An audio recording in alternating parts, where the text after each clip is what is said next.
Are you a Filipino living in Middle East, Europe, Asia and the Pacific, USA or Canada? You are our story. You are our Filipinos World. The Filipinos World Saturday every 4 to 5 p.m.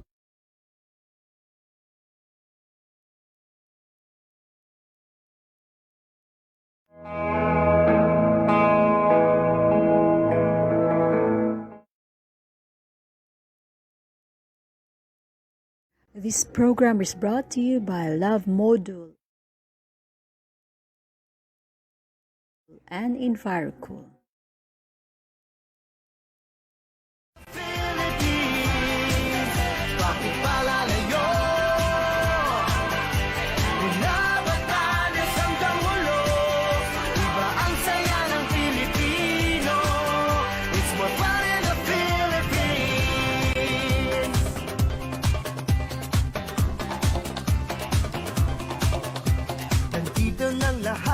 Saan pa pupunta? Malalim ang dagat at mababaw ang ligaya. Halatang Pilipino ka.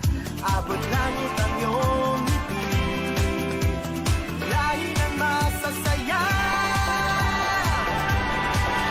It's more fun in the Philippines. Bakit malalayo? Sobrang swerte kaya ng tsinelas mo. Nakataba ka sa Philippines. Bakit palalayo? Mula Batanes hanggang Mulo, iba ang saya ng Pilipino. It's more fun in the Philippines.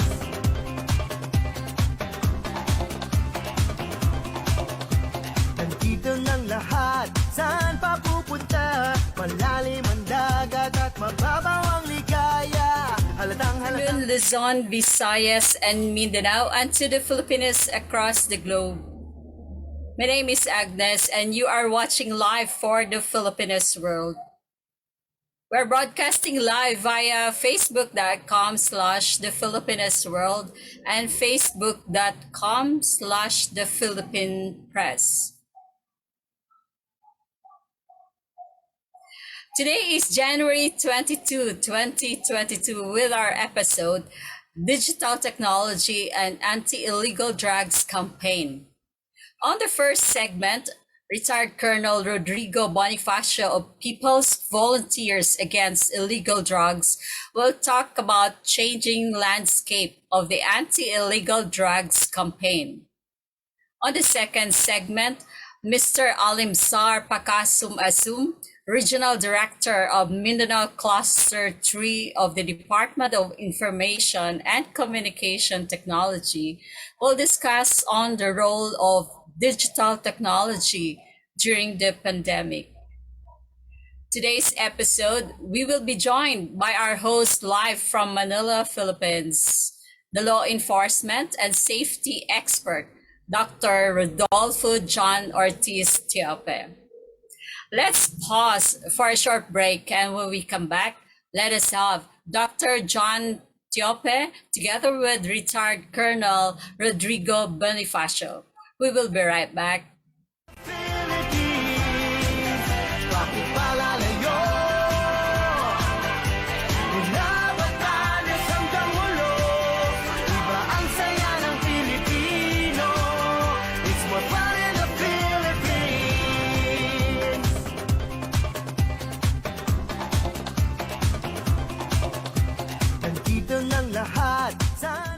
Labmodal manufactures a highly distinctive and exclusive range of interior solutions that combines functional excellence with design appeal.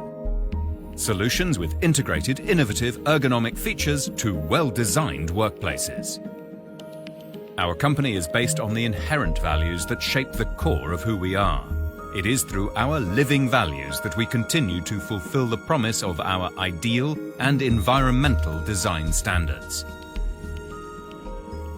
Each and every groundbreaking product we've introduced over the years has been the result of our team's hard work and dedication to provide our absolute best to who we care most about, who is our customers. Whether the job is big or small, our team is used to solving complicated tasks and makes sure to get projects to successful completion. Whether it is local or global.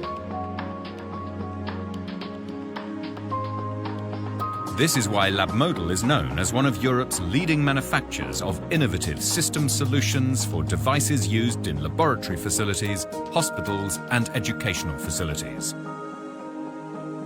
Solutions that can be easily adapted to the growing needs and workflows demands of the future. LabModal, designing safety.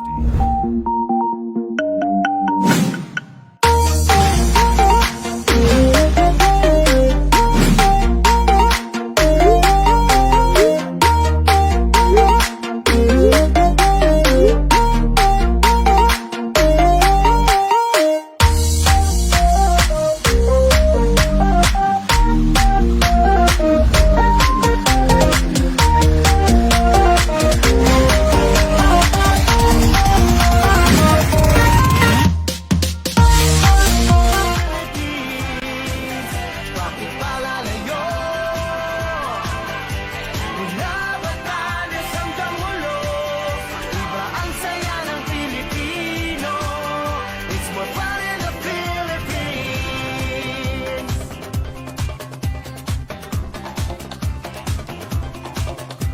Nandito ng lahat, saan pa pupunta? Malalim ang dagat at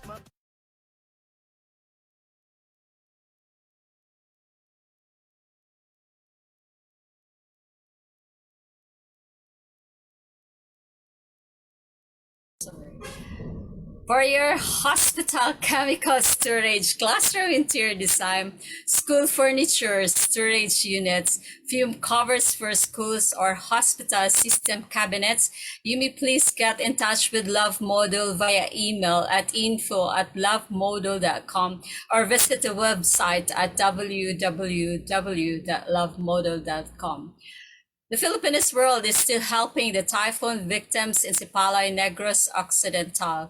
For those of you who are interested to donate, you can send via GCash at 0963-262-2089 or via GoFundMe and look for urgent help for typhoon victims of Sipalay City.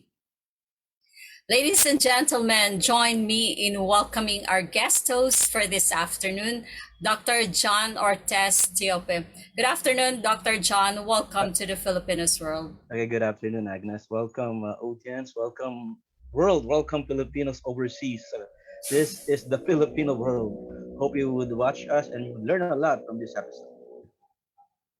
So, Agnes. All right, Dr. John, we have our first guest for this afternoon, and he is the retired colonel of the military, right? PNP police. PNP, the Philippine National Police, and he is currently with the People's Volunteers Against Illegal Drugs. I'll give you the honor to introduce our guest this afternoon, John. Okay, everybody. Colonel Bonifacio is not yet on cam. Maybe we could now start. So the landscape of the anti-illegal drugs is some sort of a critical topic through these days. Landscape means specific features of a certain area. The anti-illegal drugs campaign have its own landscape, the past landscape, the present landscape, and the developing landscape. So our topic for today would focus on the changing landscape of the anti-illegal drugs campaign. So to discuss this, we invited a speaker who's an authority regarding this topic. He is a seasoned officer in the Philippine National Police. After he retired, he established his own private security agency called the Utopia Security Agency.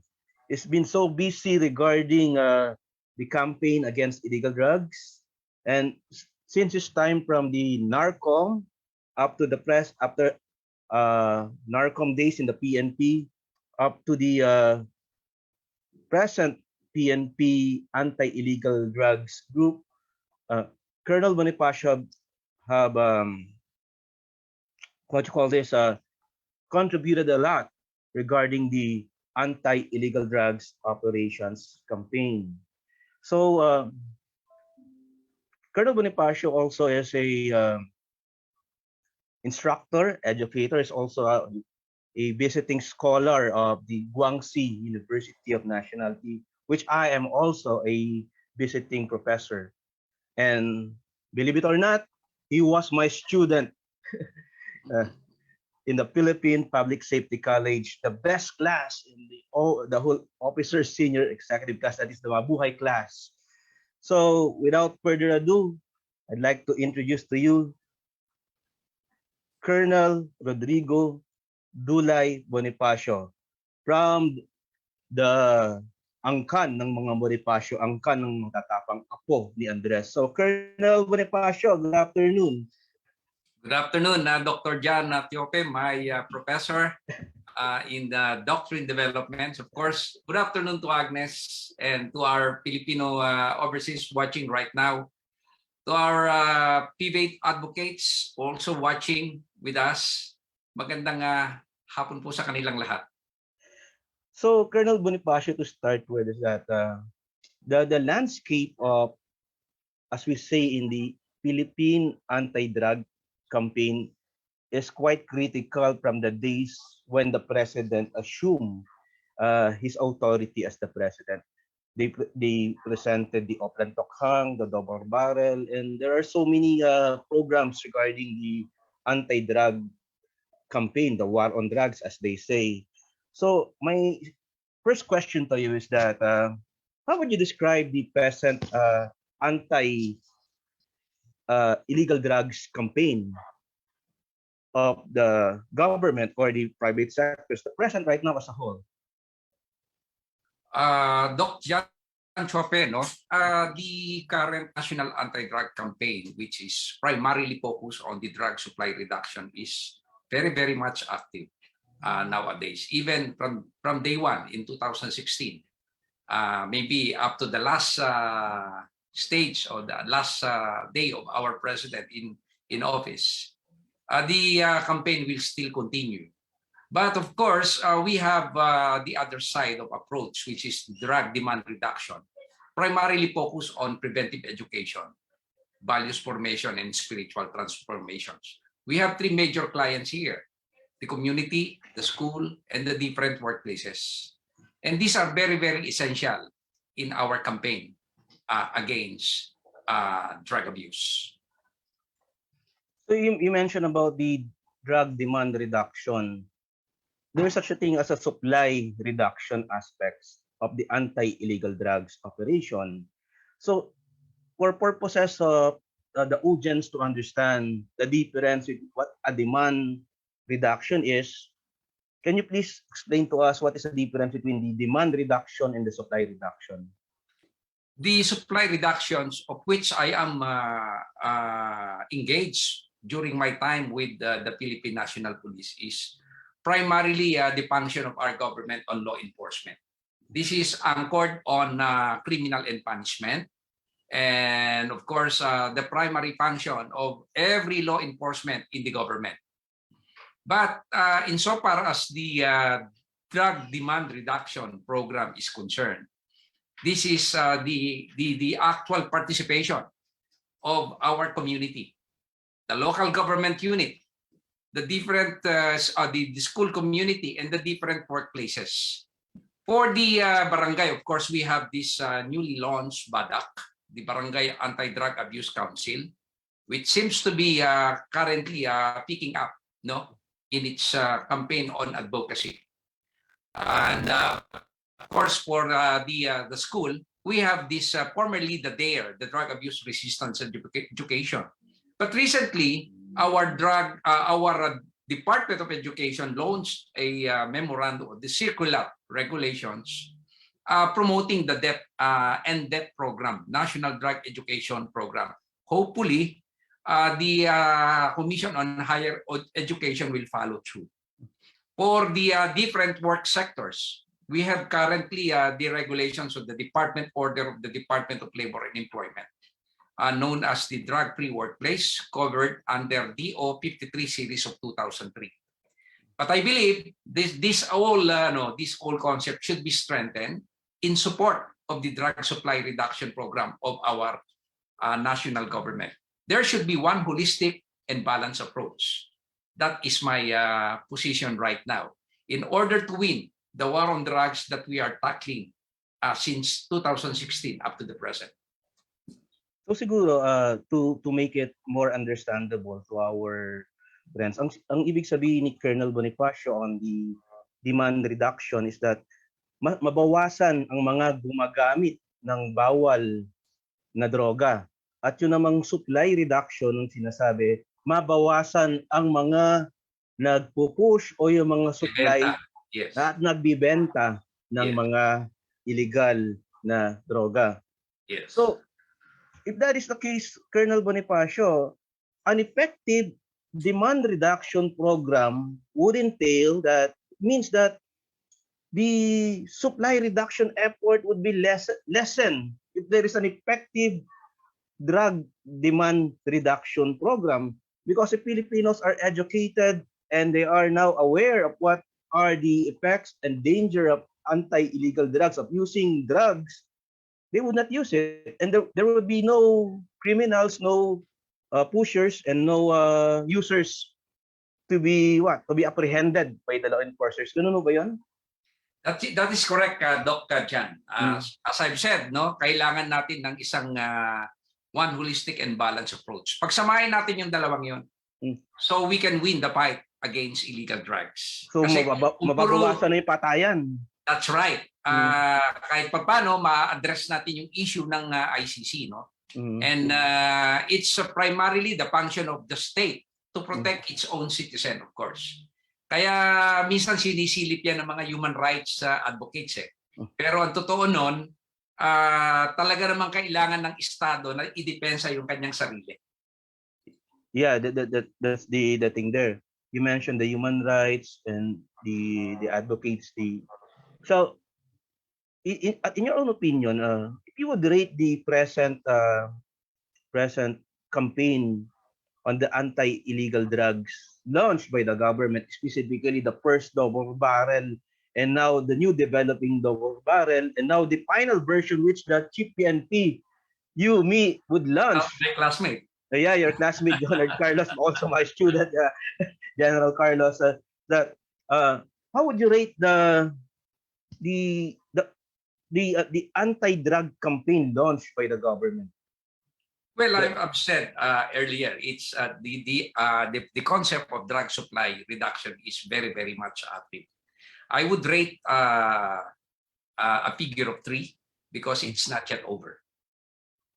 So with that, to discuss the double barrel itself, let us explain it in a way that the front barrel and the lower barrel, as they call it, the upper barrel is the supply, and the lower barrel is the demand. Because usually the people have a misinterpretation that double barrel is tokhang or killing.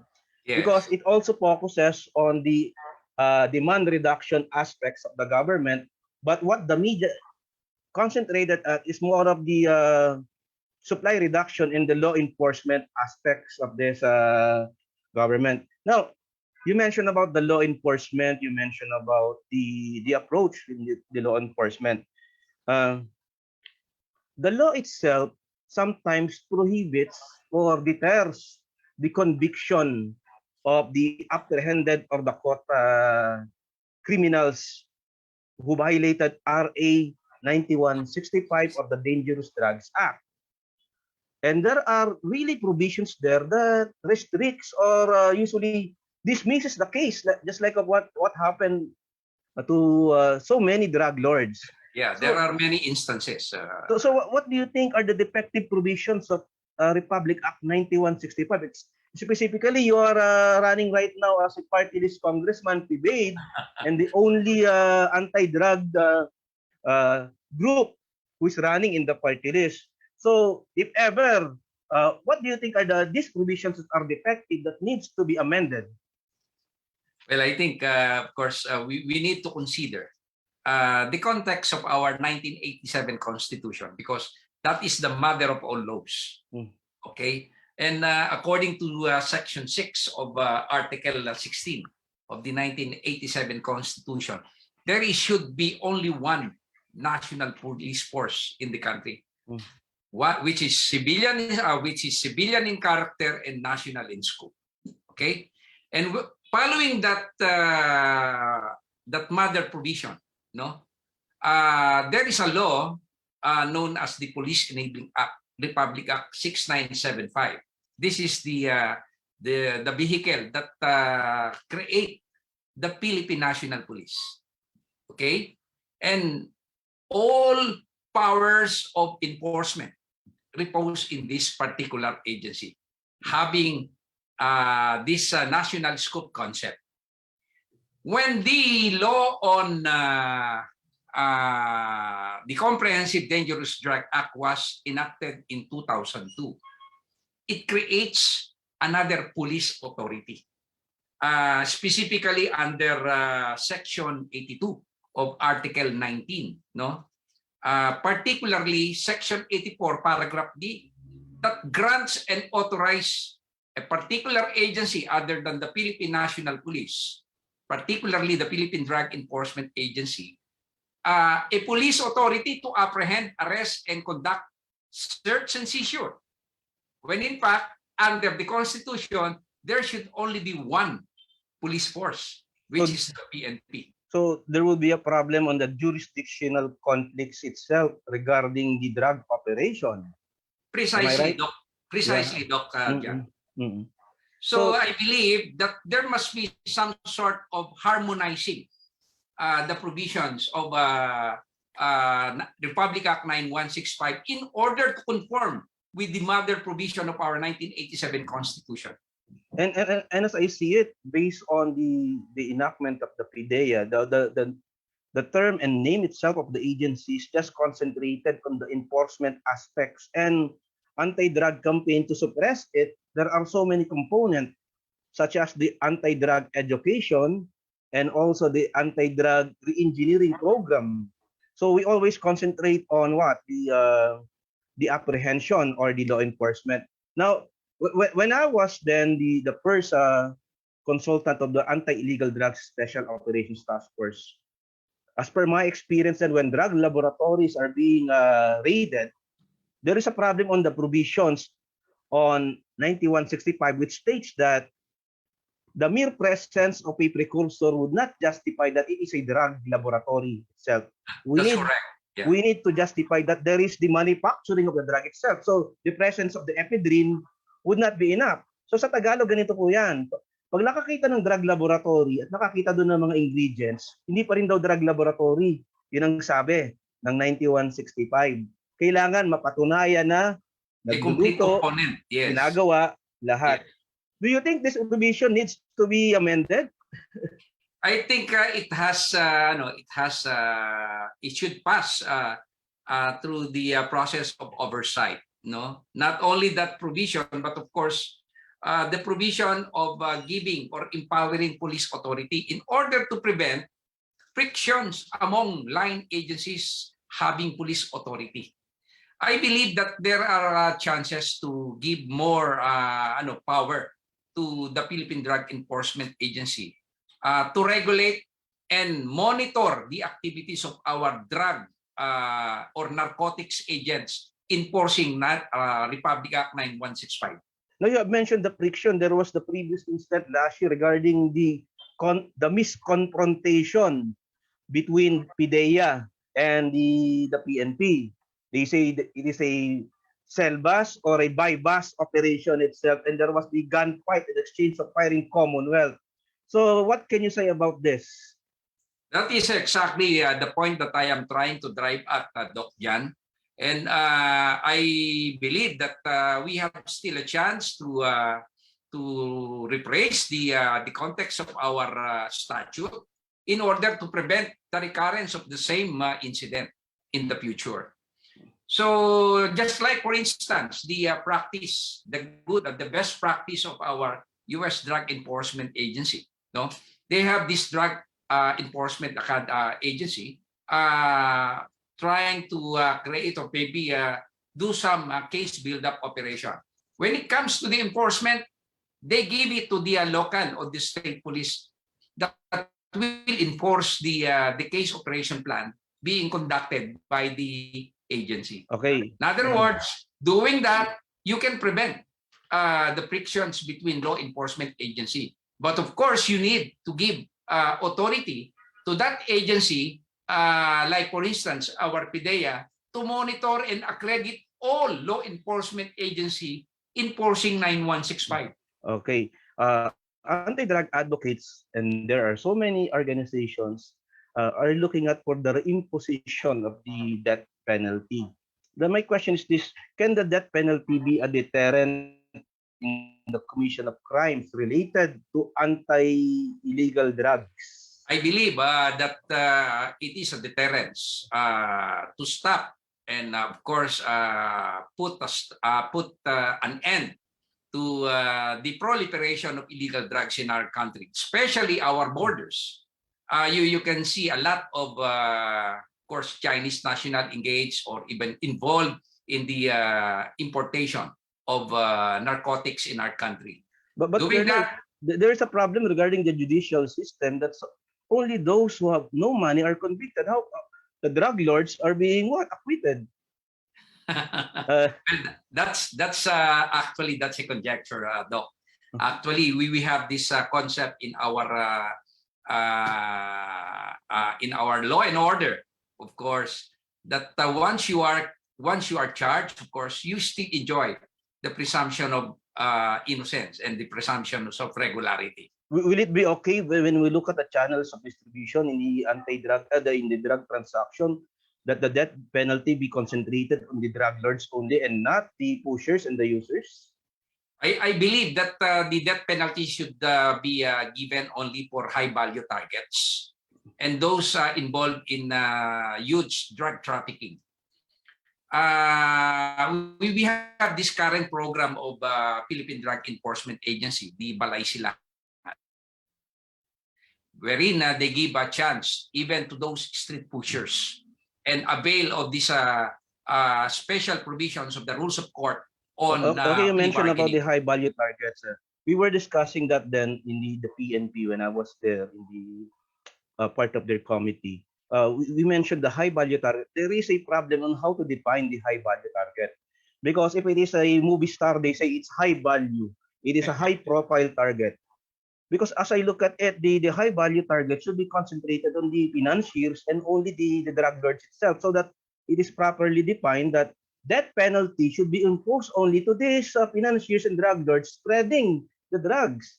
Would you agree on that? No, I do not agree with that. We need to study further the definition of high value target, so much so that we can apply the extent of the law insofar as the real culprit on drug trafficking is concerned. Okay, you have an organization that's PVAID. That's so, right. In a nutshell, what is PVAID about? Well, PVAID is an acronym that stands for People's Volunteer Against Illegal Drugs. This was founded last February 23, 2016, and we were almost 5 years in the service of promoting a drug demand reduction program. We are formally accredited by the Philippine Drug Enforcement Agency as a catalyst and partner of advocating preventive education. Of course, social awareness and alliances. But recently, because we joined the politics, we filed our petition for accreditation with the Commission on Election. We stopped from performing such functions as a catalyst because we are already a partisan right now. And recently we were accredited by the Commission on Election to participate in this coming 2022 national election with the number 139 designated in our ballot. Okay, Colonel. Illegal drug is not just a peace and order issue. It is also a social issue that affects the family. Statistics shows that OFW parent siblings were victims of this drug menace. So, how would you accommodate the plight of the returning OFW to our country to support their means of living so that they would not go abroad and stay here in the Philippines so that they could be with their siblings and not to be, as I mentioned, some of them are victims of this drug menace?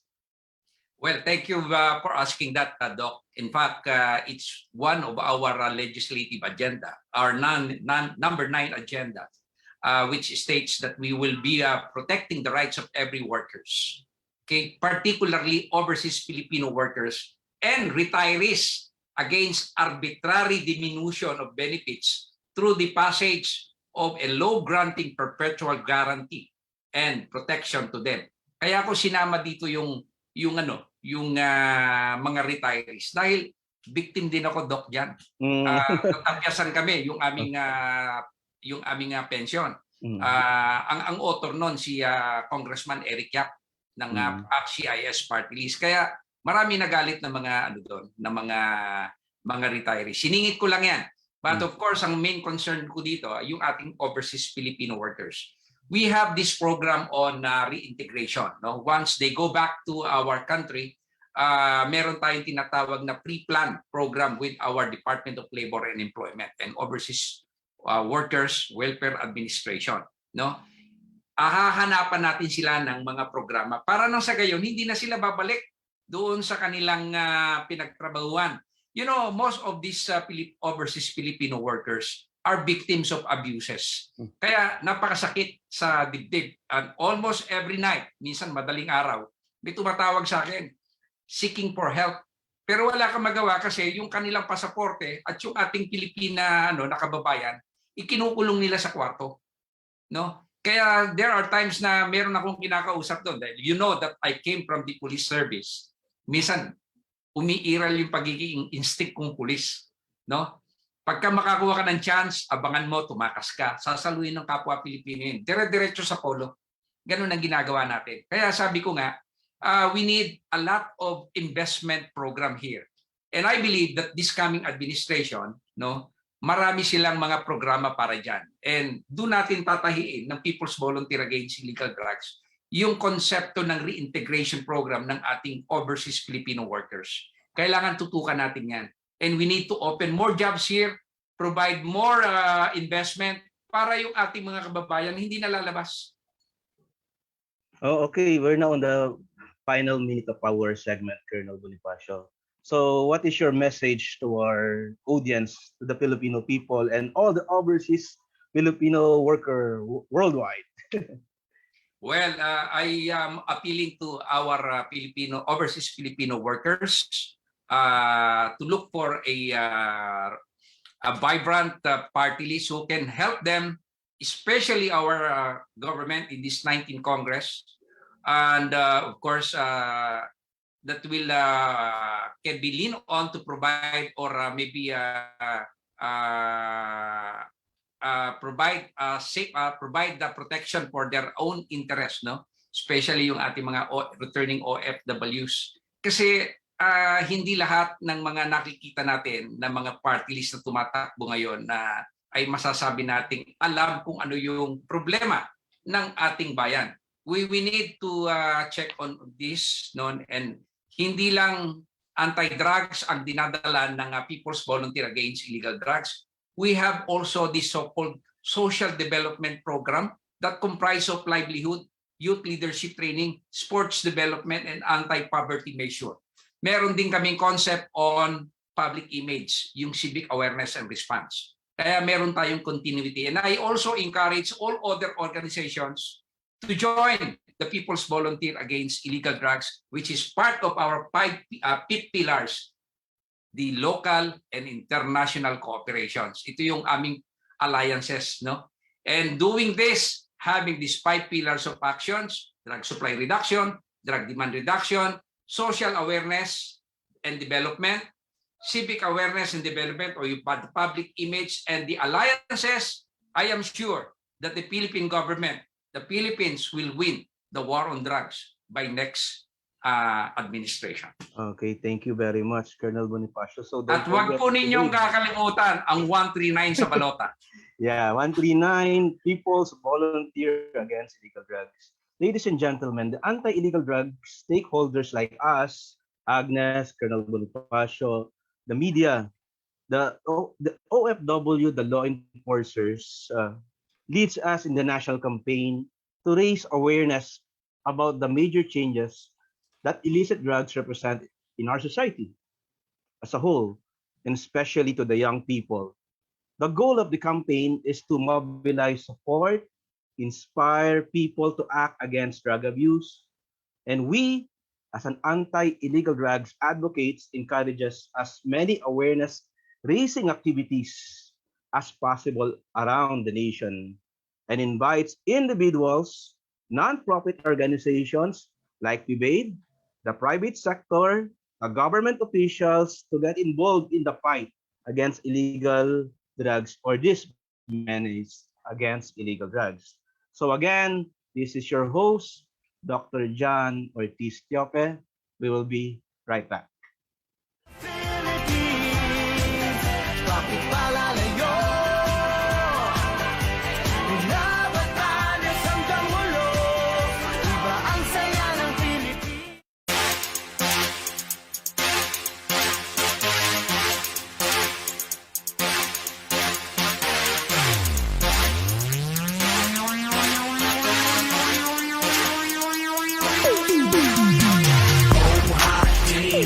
This is my jam.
Still watching live for the Filipinos World in cooperation with the Philippine Press.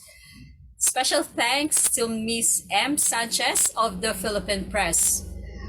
We'd like to greet the following: General Jonard Carlos, the Chief of the Philippine National Police; Major General Vicente Danao, Chief of the NCR Police Office; retired Police General Ricardo De Leon, President of the Philippine Public Safety College; retired Police Brigadier General Romeo Magsalos, Director of the National Police College. We'd like to greet some friends also watching with us live here in the Filipinos World in cooperation with the Philippine Press. Mr. Fred Lobo, Bon ng Makati, Perla Parent de Jesus, Gary Romero is from PVAID Marikina City. Mesog Monmar Sangkopan, and Perla de Jesus said, just recently Secretary Bello announced that OFW Hospital will be open in May and planning more hospital to build hope those retired OFW to give work. All right. Dr. Jan, still with us here live in the Filipinos World. We have our second guest, and allow me to introduce with you. He is the Regional Director of the Mindanao cluster of the Department of Information and Communication Technology. Ladies and gentlemen, Regional Director Alimbzar Pacasum Asum. Over to you, Dr. Okay, John. thank you, Agnes. Welcome again, Filipinos around the world watching the Filipinos World. Now, our next topic is very timely, and we invited a guest who is really a authority regarding this. In this pandemic period, everything changes. We have from the normal, it becomes a new normal. From without mask, with a mask, without face shield, with a face shield. There was checkpoint and no checkpoint. And there's the social distancing. And this is what the pandemic brought us. Now, digital technology is somewhat the main tool right now for communication in business and also personal communication. So we invited a guest again who's really an authority in this subject, and our topic is the role of digital technology in the pandemic period. So our guest is Director Alimbzar Pacasum Asum. Assalamualaikum, brother. Alaikum salam. So to start with, regarding this pandemic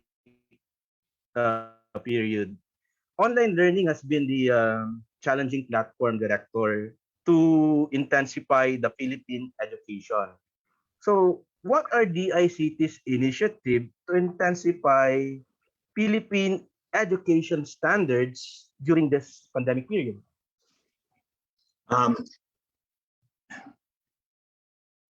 Okay. Dr. John, before I answer that, may I be allowed to? Yeah, okay. Okay. It is indeed true that the new technologies is playing a vital role, especially in the time of pandemic. In fact, we realized during the time of pandemic that we are living in two worlds. That is the actual world and the internet or the Virtual. digital world. Mhm. So that we realize how important is connectivity.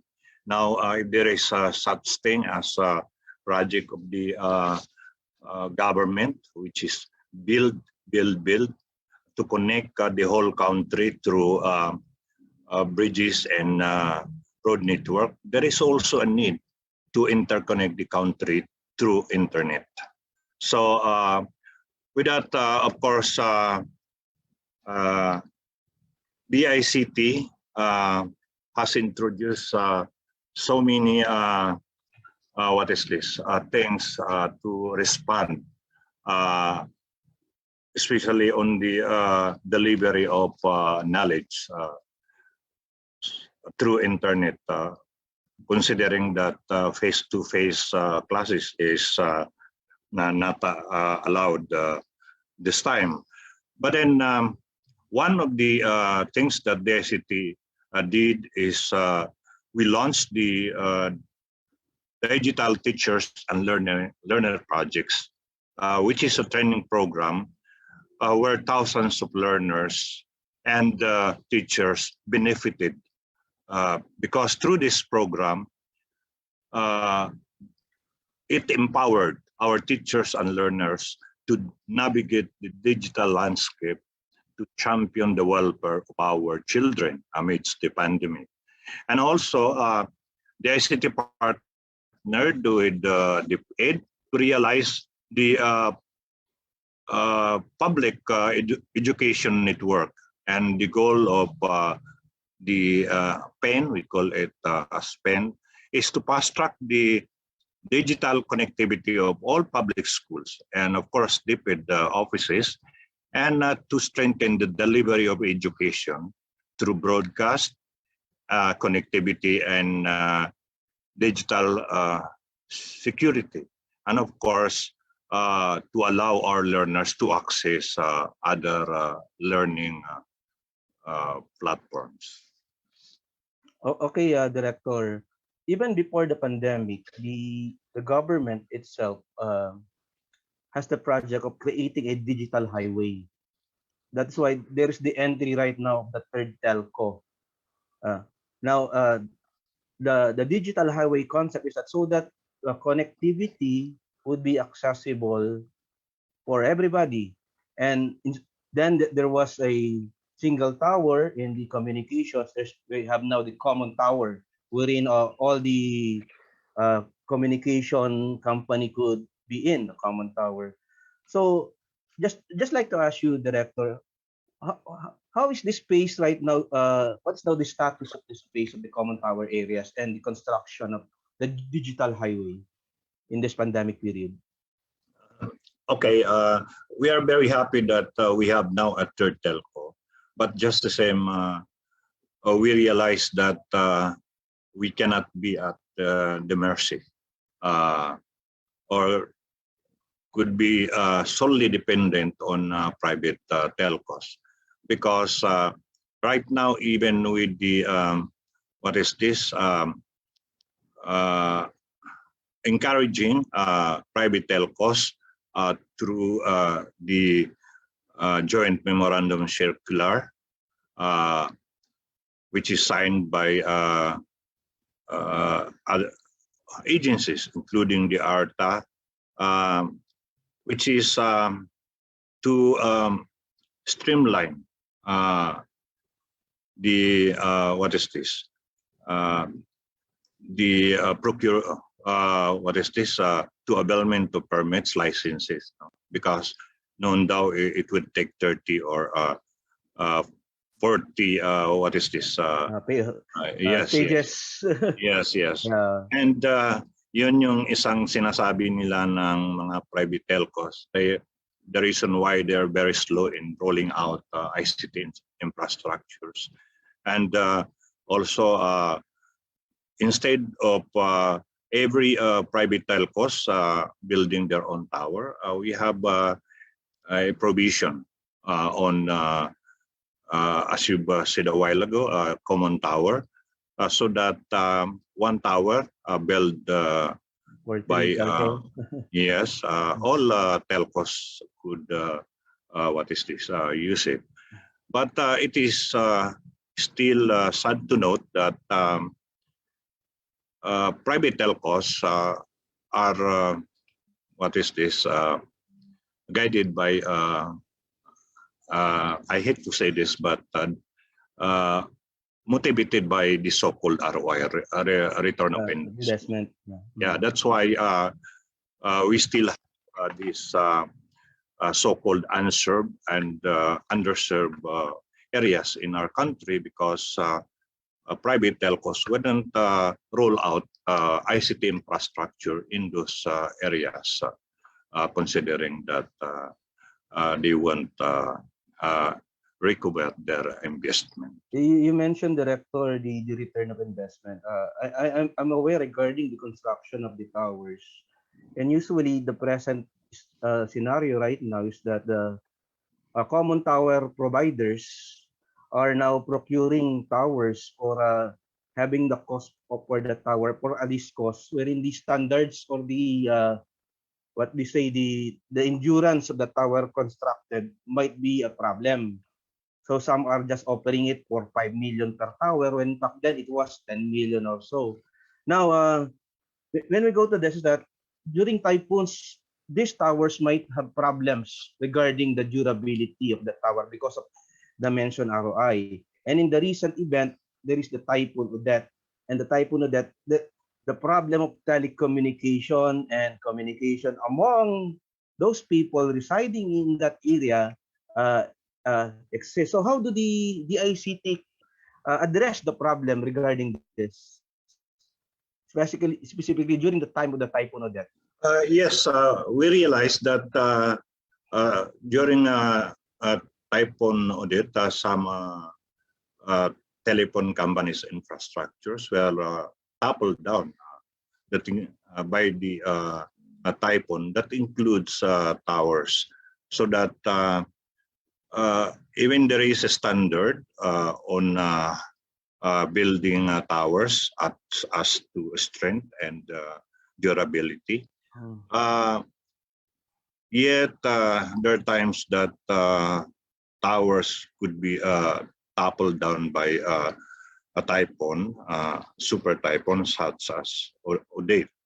So what the private telcos has to do is by what is this rehabilitating or immediately repair all those infrastructures, so that in the meantime, if I may add, the government through the ICT as the emergency telecommunication cluster head, we brought out our hub, our pickups, and even the so-called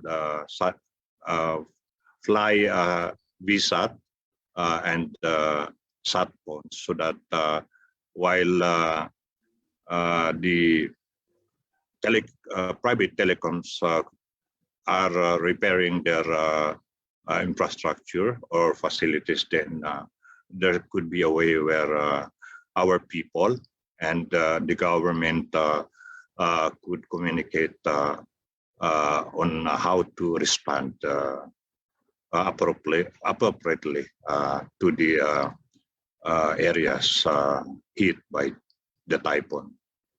Okay, Director. In this pandemic period, people didn't even recognize the importance of DICT. But in reality, as I see it, DICT is what? The very important department here during this pandemic period, because we're now talking about the virtual space, the internet, the cyberspace, wherein all communications, business transactions, educations are being done in the cyberspace and the digital world.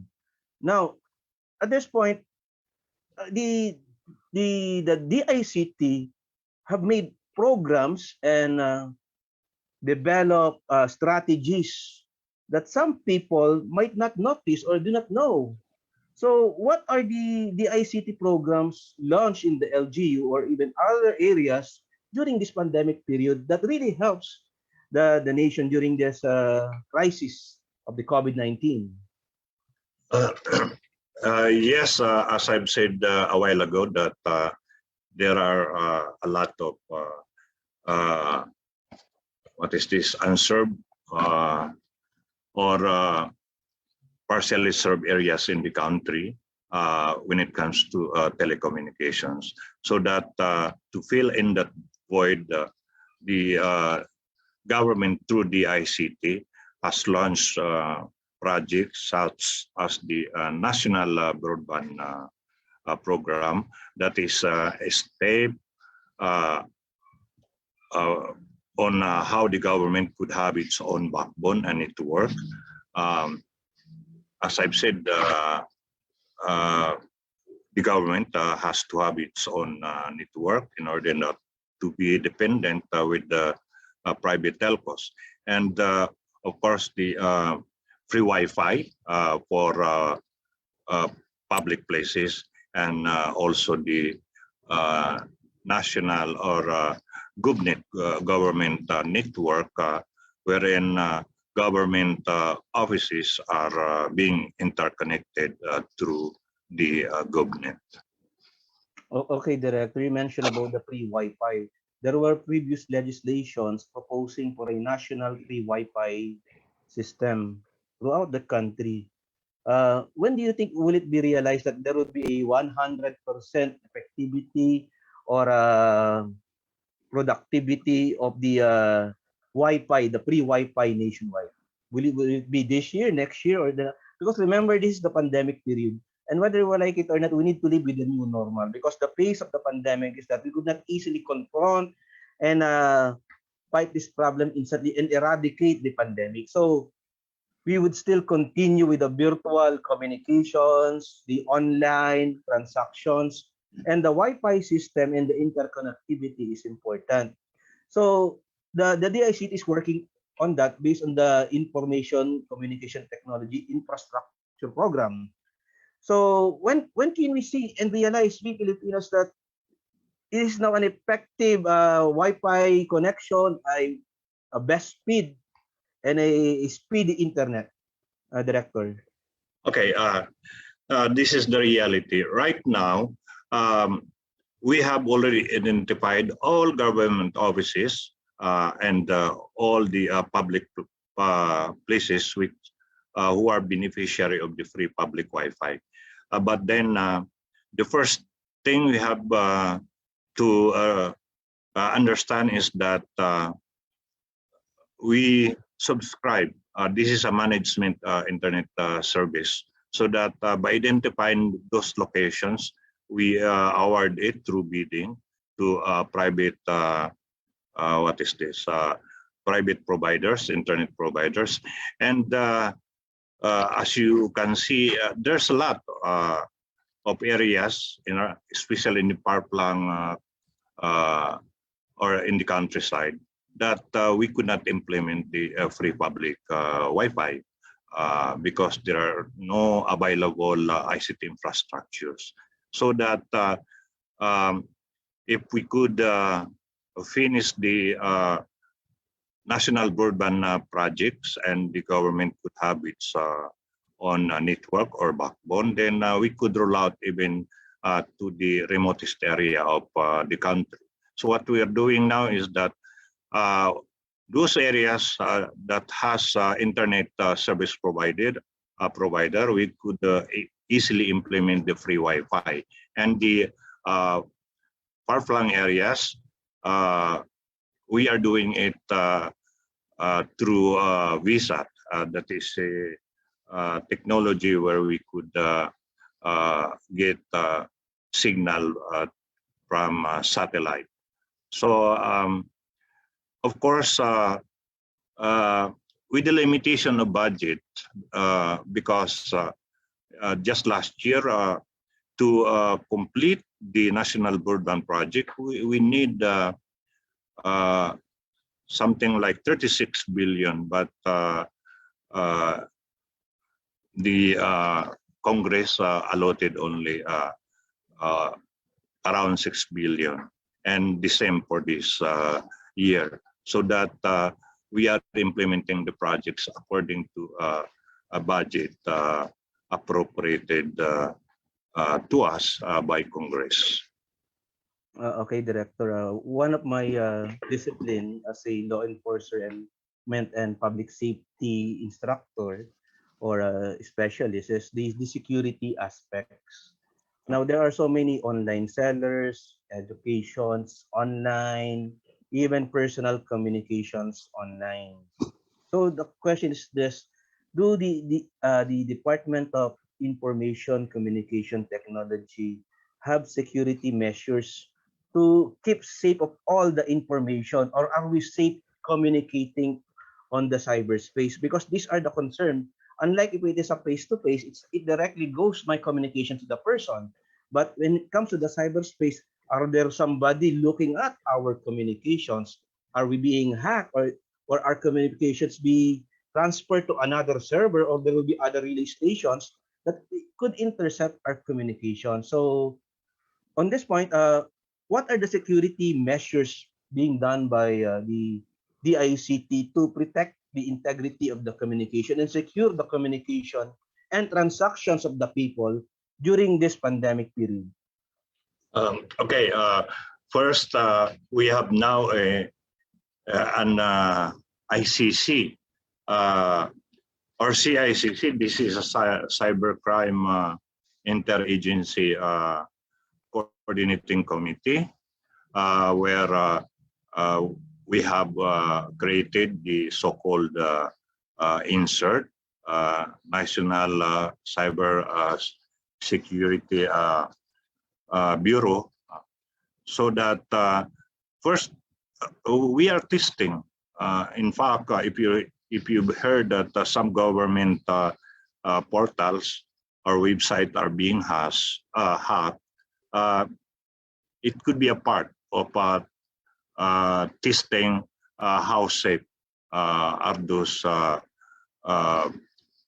website and portals. So that other than that, we also, of course, educate our people through webinars, and that include the cybersecurity capability, or rather capacity building for both individuals, businesses, and for the government offices, so that they could be aware of the weaknesses, and then of course they could employ some sort of infrastructure where they could prevent hackers. Okay, Director. We're now at the final minute of our segment in the program. So, Director, what is your message to the people regarding the role of the digital technology in the society? So, your parting words, po. Okay. First, no, we're very concerned about the scams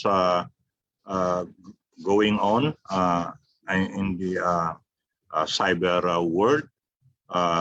Also, a lot of crimes are being committed. So that for our citizens, we are trying to ensure that all transactions made is within the platform on the online shop. And then for the individuals and business owners, when you shop online, you should determine the legitimacy of the online seller.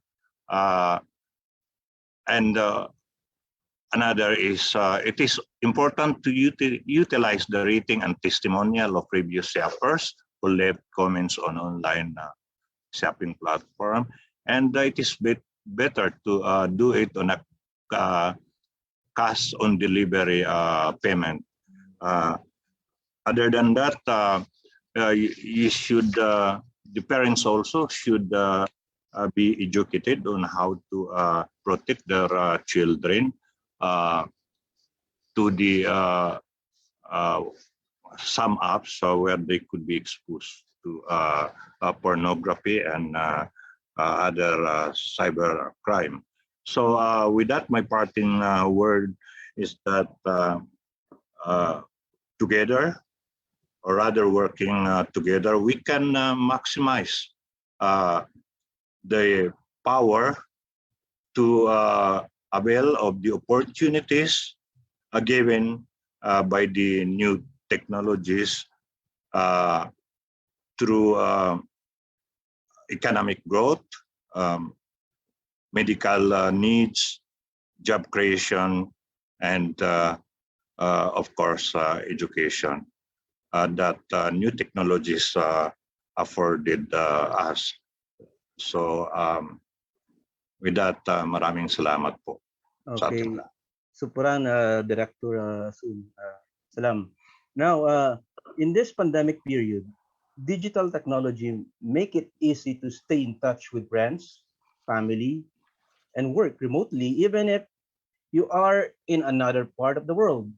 You can communicate by words, video, audio, exchange other media, websites, applications, software have all been created in this digital technology to help users to socialize.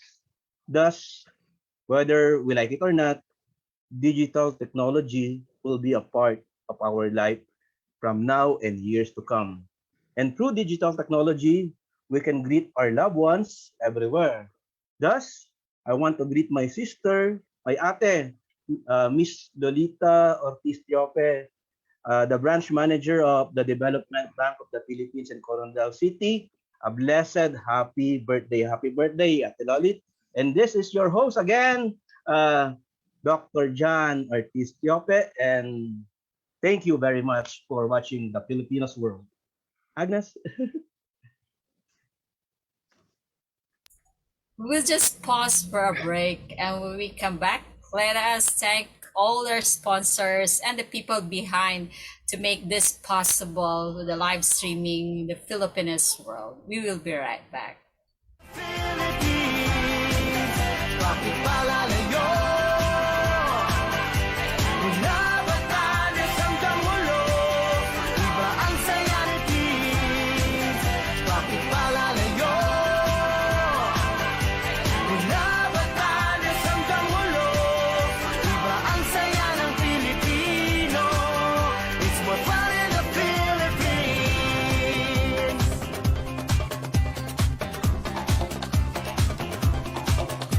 Nandito ng lahat, saan pa pupunta? Malalim ang dagat at mababaw ang ligaya. Halatang Pilipino ka, abot langit ang iyong ngiti. Lahi ng masasaya. It's more fun in the Philippines. Bakit palalayo?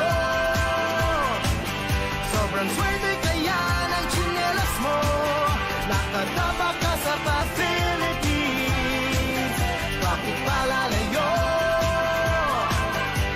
Mula Batanes hanggang Ulo, iba ang saya ng Pilipino. It's more fun in the Philippines.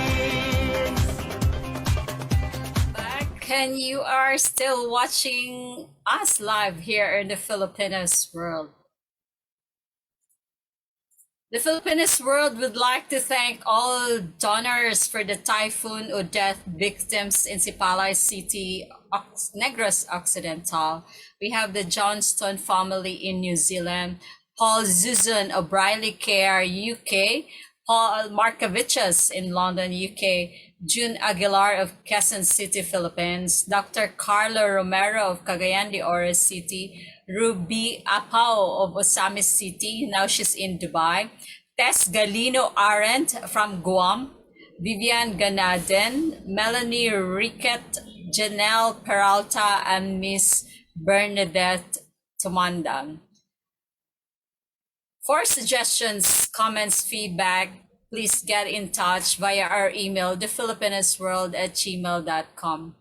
You will also follow us in Instagram and Facebook and YouTube channel, The Filipinos World.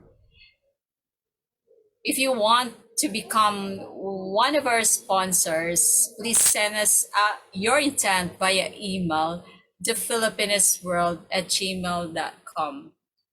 And if you want your story to be featured in the Filipinos World and you believe you are one of the Filipinos who inspire other Filipinos, please let us know and write us an email via thefilipinosworld@gmail.com.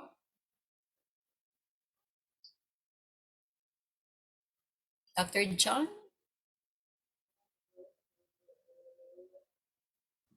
Are we still on air?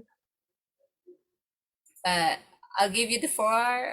The Filipinos World would like to thank. Okay, the Filipinos World would like to thank those of our audience from the different part of the world, our friends from the Philippine Volunteers Against Illegal Drugs, those men and women of the Philippine National Police who are watching right now, and also the Bureau of Fire Protection, and also the Bureau of Jail Management and Technology. To my hometown, San Mateo, those who are watching me, thank you very much. And I hope that you keep on watching the Filipinos World, because this would be an exciting and new format, and you would learn a lot, and you would discover a lot in this program. So with that, thank you very much all.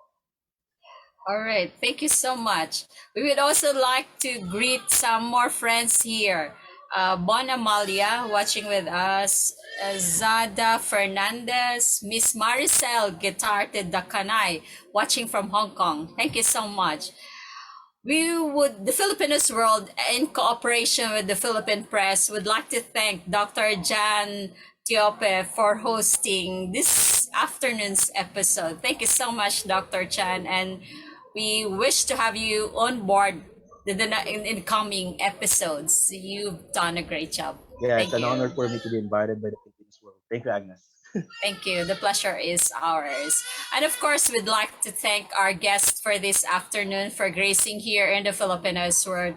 Retired Colonel Rodrigo Bonifacio of the People's Volunteers Against Illegal Drugs, or PVAID, and the Regional Director of Mindanao Cluster 3 of the Department of Information and Communication Technology, Mr. Alimbzar Pacasum Asum. Thank you so much, sirs, for being here in the Filipinos World.